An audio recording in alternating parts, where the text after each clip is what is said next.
सिर्फ हुकूमत नहीं, 2017 के जाली मुकदमात का हिसाब भी लेंगे। अपने साथ नाइंसाफियों और जुल्म पर दूध का दूध पानी का पानी चाहते हैं। हमारा मुतालबा है कौम को हकीकत बताएं कि चोर कौन है। चोर चोर कहने वाले खुद सबसे बड़े चोर हैं।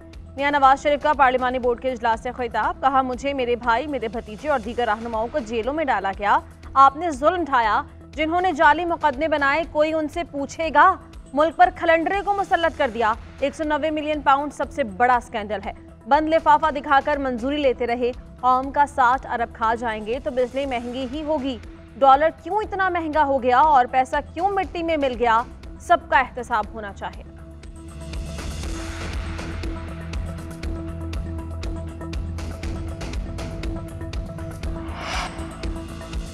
इंतखाबात से पहले सियासी जोड़ तोड़ और राबतों में तेजी। मुस्लिम लीग नून और IPP में सीट एडजस्टमेंट पर इत्तेफाक। जहांगीर तरीन और ओन चौधरी की शहबाज शरीफ से मुलाकात।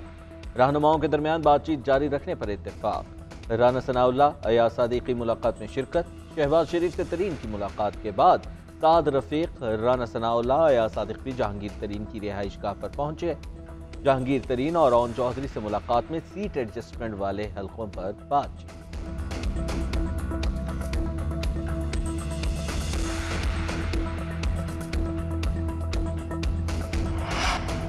PTI के इंट्रा पार्टी इंतखाबात दोबारा करवाने की इस्तदा मुस्तरद। इलेक्शन कमीशन ने रिमार्क्स दिए कि इलेक्शन एक्ट का सेक्शन 215 वाज़े है। दोबारा इलेक्शन को भूल जाएं।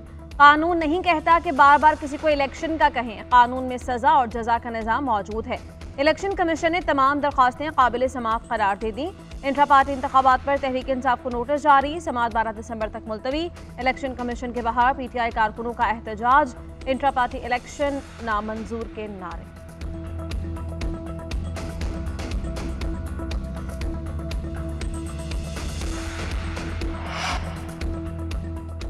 PTI के इंट्रा पार्टी इलेक्शन नाम नेहात है। इलेक्शन नहीं सिलेक्शन थे। एक चेयरमैन ने दूसरे चेयरमैन को मुंतखब किया। इस चेयरमैन का PTI से कोई ताल्लुक नहीं है। इलेक्शन कमीशन में वीडियो सबूत पेश कर दिए। अकबर एस बाबर की मीडिया से गुफ्तगू, कहा उनके वकील ने कहा है कि नून लीग में भी ऐसे ही इंतखाबात होते हैं। क्या PTI नून लीग और पीपल्स पार्टी की मिसालें देंगी? PTI रहनुमा भी मौरूसी सियासत के हवालों पर उतर आए हैं। पाकिस्तान फिर दौराहे पर खड़ा है। हमने फैसला करना है कि क्या सही मानों में जमहूरियत का हिस्सा बनेंगे।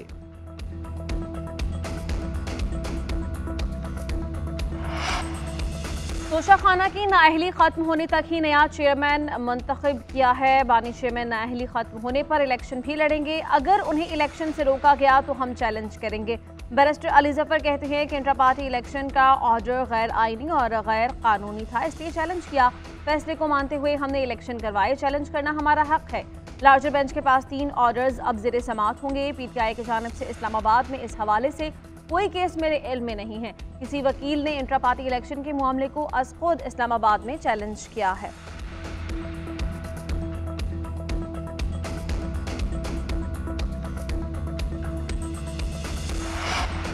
PTI के इंट्रा पार्टी इलेक्शन ना तोशाखाना नैब रेफरेंस चंद रोज में दायर होने का इम्कान। नैब ने शवाहिद इकट्ठे कर लिए। बुशरा बीबी को भी रेफरेंस में शामिल किए जाने का फैसला। नैब ने बुशरा बीबी को तोशाखाना केस में 11 दिसंबर को तलब कर रखा है। बुशरा बीबी की पेशी के बाद रेफरेंस दायर हो सकता है।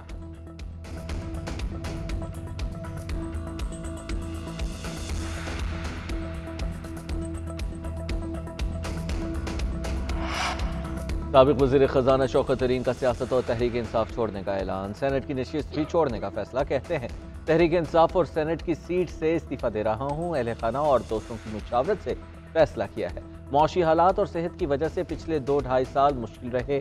शौकत तरीन तहरीक इंसाफ के टिकट पर सेनेटर मुंतखब किए।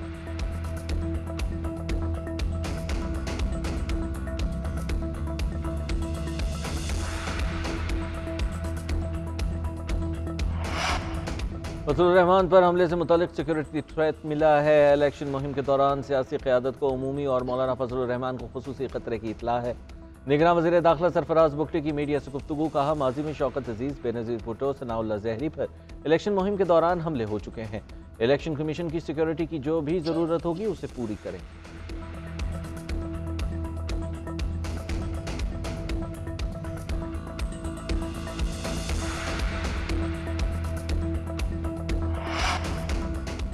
बिलावल भुट्टो जरदारी के ज़रिए सदारत इजलास, वकला की जुल्फ़िकार अली भुट्टो केस के सदारती रेफरेंस पर ब्रीफिंग, सदारती रेफरेंस के कानूनी पहलुओं पर मुशावरत। फारूक नायक रेफरेंस में बिलावल भुट्टो जरदारी और आसिफ जरदारी की नुमाइंदगी करेंगे। चारों सूबों से वकला पर मुश्तमिल पैनल की तश्कील पर गौर। बिलावल भुट्टो जरदारी का समाअत के दौरान सुप्रीम कोर्ट जाने का फैसला। उधर साबिक सदर आसिफ अली जरदारी और बिलावल भुट्टो से ANP के सदर इमल वली खान की मुलाकात। सियासी सूरत हाल पर तबादले ख्याल।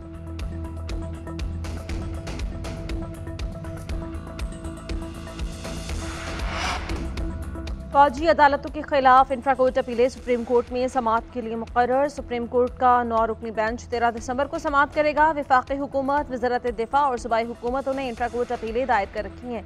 जस्टिस मुज़ाहिर अली नकवी की दरखास्तों पर समाअत 15 दिसंबर को होगी। उधर चीफ जस्टिस काजी फाइज ईसा के ज़रिए सदारत 3 रुकनी कमेटी का इजलास। बेंच 1 की अदालती कार्रवाई रिकॉर्ड करके वेबसाइट पर अपलोड करने का फैसला।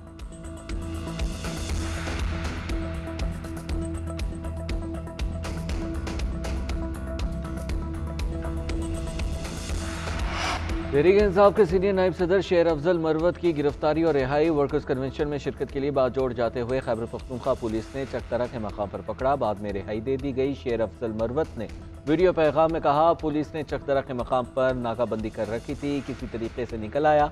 पुलिस मुझे अगवा करना चाहती थी लेकिन नाकाम हो गई।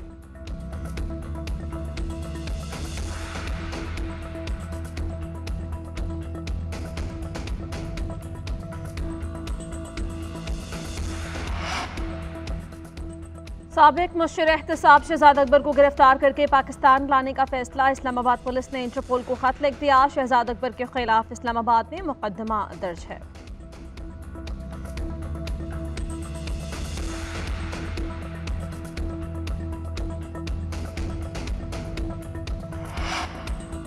इसराइल के एक दिन में फ़लस्तीनियों पर 450 फ़ज़ाई हमले। गजा के बाद मकबूजा मगरबी किनारे पर बमबारी। पनाह गुज़ीन कैंप पर हमले से 6 फ़लस्तीनी शहीद, मुतअद्दिद ज़ख्मी। खान यूनस अस्पताल के करीब फ़ज़ाई हमले में दर्जनों अफराद शहीद। अल अमल हॉस्पिटल के करीब घर को भी निशाना बनाया गया। 24 घंटे में शहादतों की तादाद 350 हो गई।